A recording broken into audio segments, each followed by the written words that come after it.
para poder conformar un imperio, yo maltrato, asesino mujeres, niños, violento normas culturales de mi sociedad siendo el rey, pero lo hago con cuidado. Para mí es muy difícil entender que allí haya la justicia de Dios. En la parte histórica de un pueblo con el cual no me identifico, con el permiso de usted. Sí me identifico en el Nuevo Testamento con la realidad encarnada de Dios mismo en Jesucristo.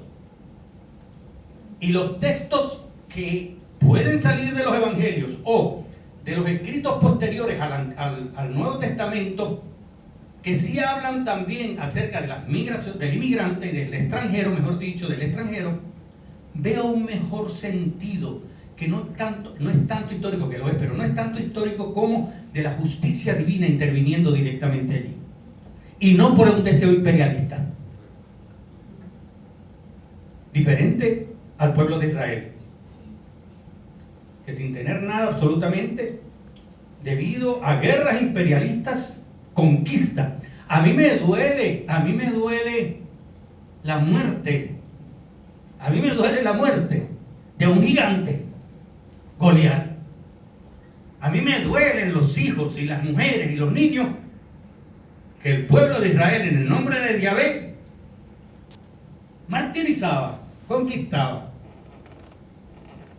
Entonces tenemos que ser muy cuidadosos. Y es una perspectiva, les dije que voy a traer algo diferente para esto, ¿verdad? Y esto es como una mesa de piscolabio o de entremeses. Usted, si le gusta, se lo come, si no, pues echarle un lado y siga para adelante. Que Dios lo llame a usted. Pero la realidad conformada es que nuestras comunidades cristianas, fijadas en esas historias de migraciones, han resaltado héroes y heroínas en pedestales y en situaciones gráficas y hasta para historia de nuestros niños, antes que enseñarles la historia de nuestros próceres, tanto los pasados como los actuales. Oscar, un prócer puertorriqueño, preso, violentado sus derechos humanos en los Estados Unidos. Inmigrante puertorriqueño. Cuando uno dice, pero hay inmigración en Puerto Rico, de Puerto Rico vive la vida de los Estados Unidos y ese es el país de las maravillas. Pero una de las mayores migraciones en el Caribe, y continúa, es de los puertorriqueños hacia los Estados Unidos, con la facilidad diferente a todos los demás que tienen el pasaporte, la nacionalidad estadounidense. Bien. La perspectiva que entonces encuentro en el Nuevo Testamento y la comparto con ustedes, hay varias, pero esta es la historia, la narrativa, en el capítulo 10 del libro de los Hechos, acerca de Cornelio, un centurión romano y fiel creyente, prosélito en la fe judía, era un judío pero el prosélito no había nacido allí, y Pedro, apóstol de la cristiandad, liturgista tradicional y ardiente defensor de la circuncisión. Dos personajes. Y me voy a permitir leer la versión que conseguí por allí en una tienda caribeña.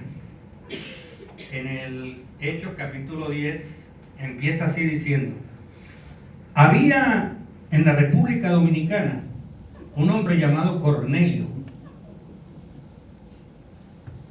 jefe de policía llamada, esto lo permito, la italiana, piadoso y temeroso de Dios con toda su casa, que daba muchas limosnas al pueblo judío y oraba a Dios continuamente. Como a la hora novena del día, vio, la hora novena serían las 3 de la tarde, el día comienza a las 6 para ellos. Vio claramente en una visión a un ángel de Dios que entraba a donde él estaba en Santo Domingo, y le decía: Cornelio. Mirándolo fijamente y atemorizado, Cornelio dijo: ¿Qué quiere, Señor?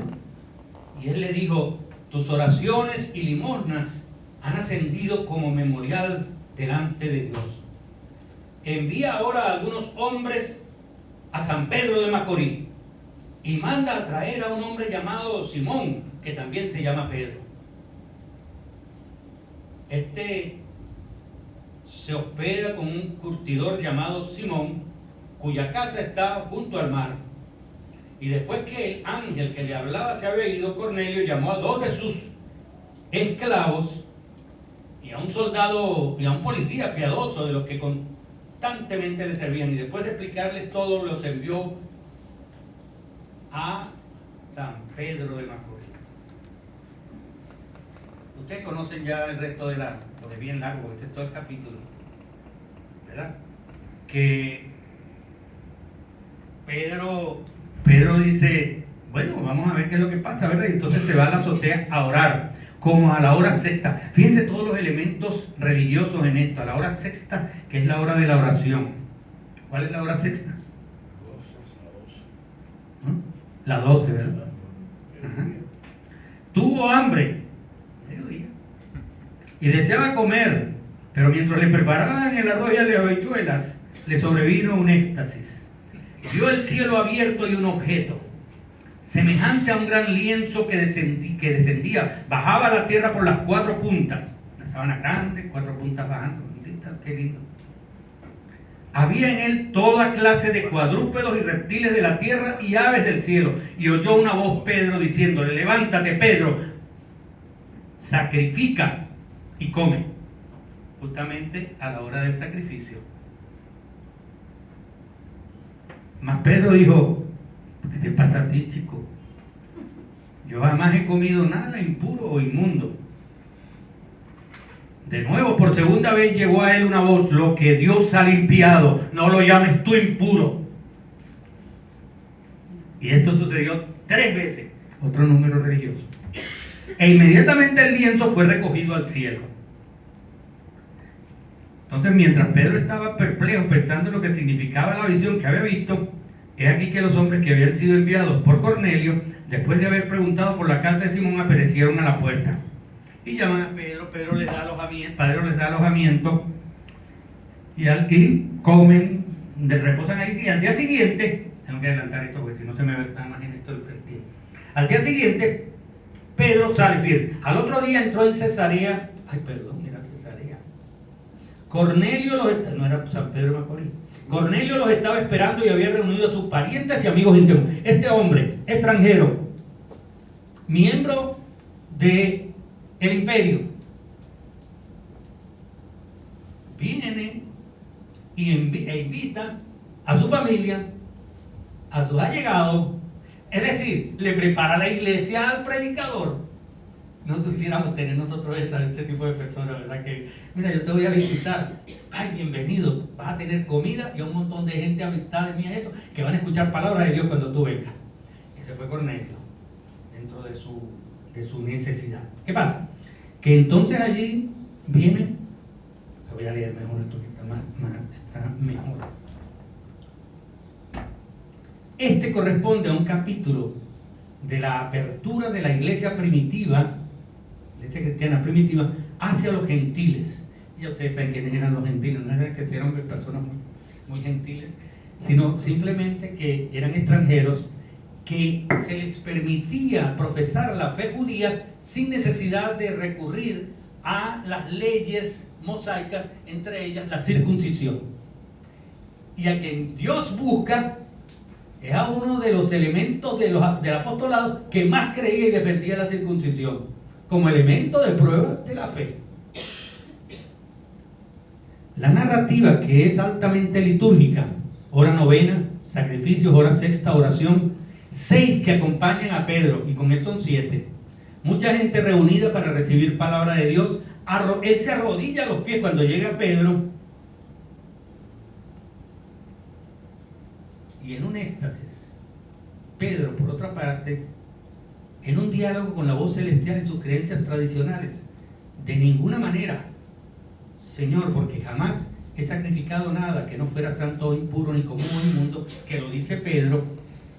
Entonces, en este momento, Pedro se le para a Cornelio y le dice, en una presentación neoliberal moralista, el muro de separación de las dos ciudadanías.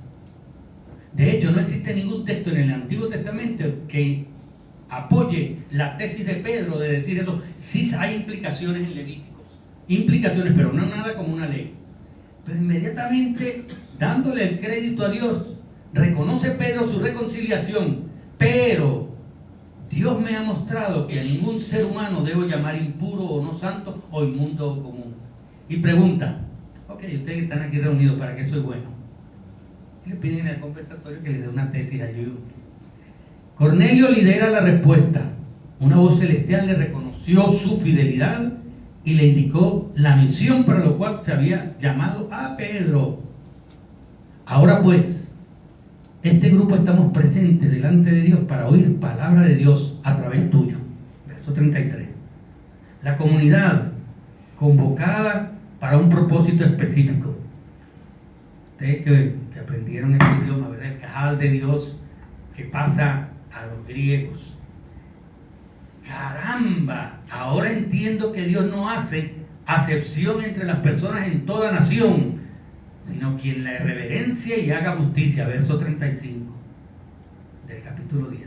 Y así entonces Pedro inicia su predicación acerca de su líder, de su misionero, de su Señor, de su Salvador. Y es a la gente judía, extranjera, echada a un lado, que en algunas oportunidades lo trataban de perros y perras, y que Jesús en muchas de sus situaciones en su ministerio prefirió, buscó e identificó, encontrando que allí más fe en el mensaje que traía Jesús que en otros supuestamente hijos de Abraham, para identificar las necesidades de las personas migrantes en esas comunidades de fe.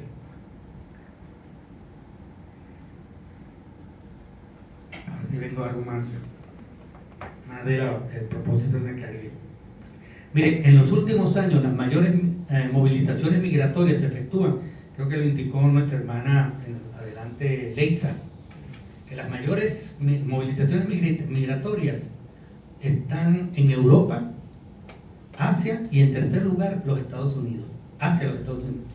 Y en el continente americano, México hacia USA, hacia Estados Unidos y viceversa.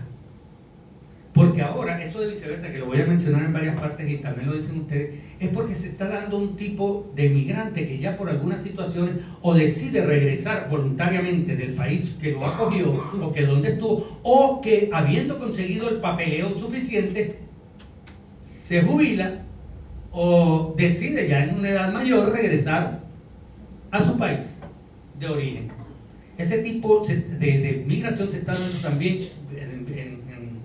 en retroceso y con mayor énfasis de aquellas primeras comunidades que estuvieron, sobre todo en Estados Unidos me refiero, que estuvieron poblando a los Estados Unidos. Entre paréntesis, hermana, las migraciones comienzan desde que el ser humano evoluciona desde los pueblos africanos y puebla el resto de la tierra.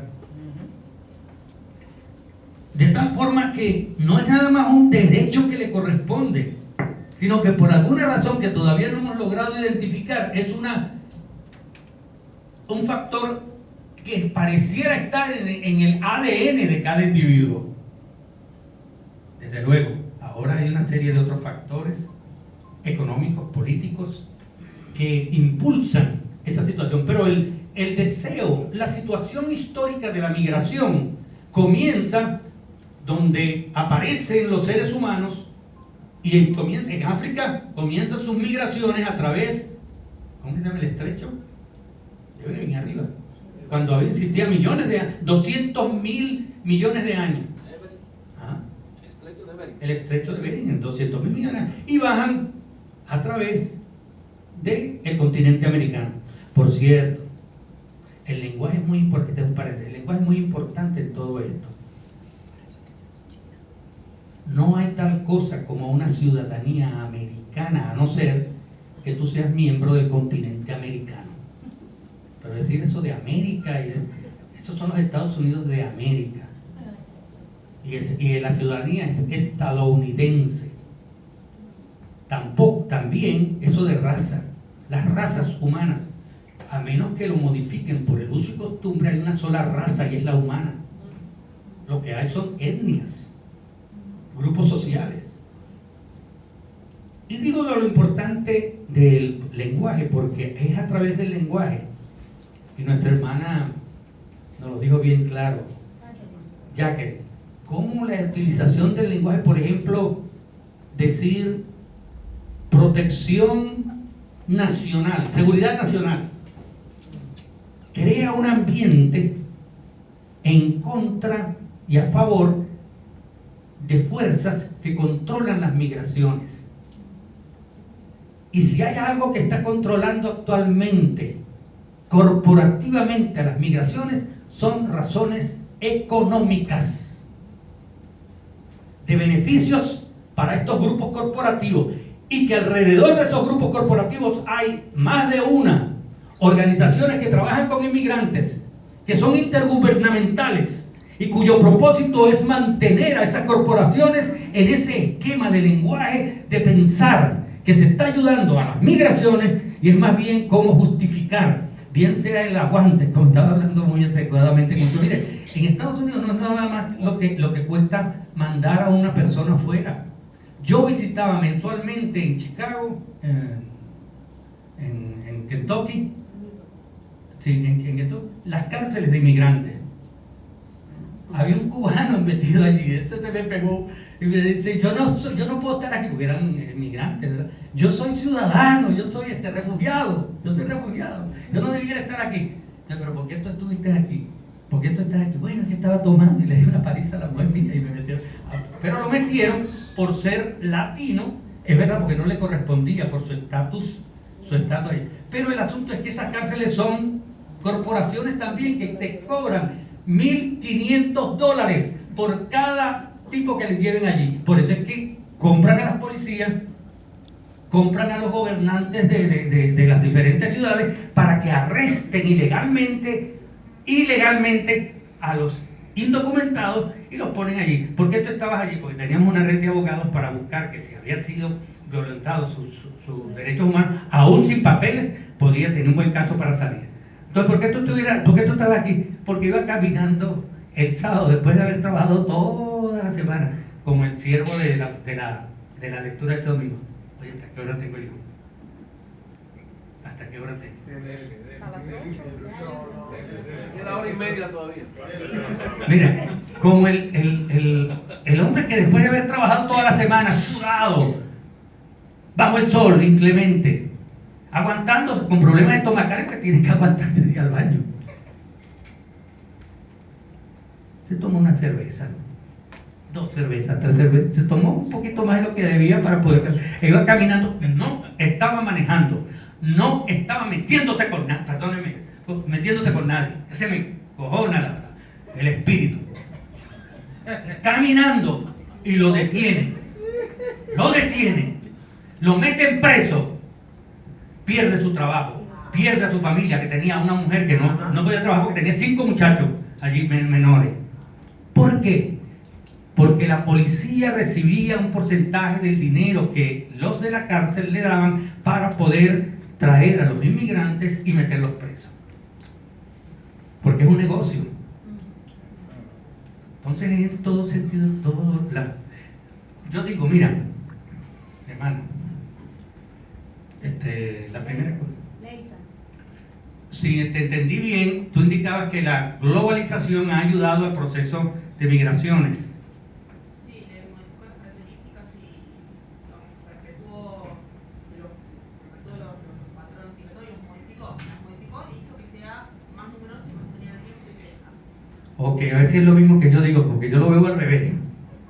Las migraciones ayudaron a la globalización. Por ejemplo, el enviar dinero a los países donde nacieron, el Zoom empezó a desarrollarse, y las grandes ganancias que obtienen los países, los celulares, los servicios celulares, ¿sí? Es lo mismo que tú estás diciendo, porque yo lo estoy poniendo en otro. ¿Por qué pueden enviar el dinero a los inmigrantes?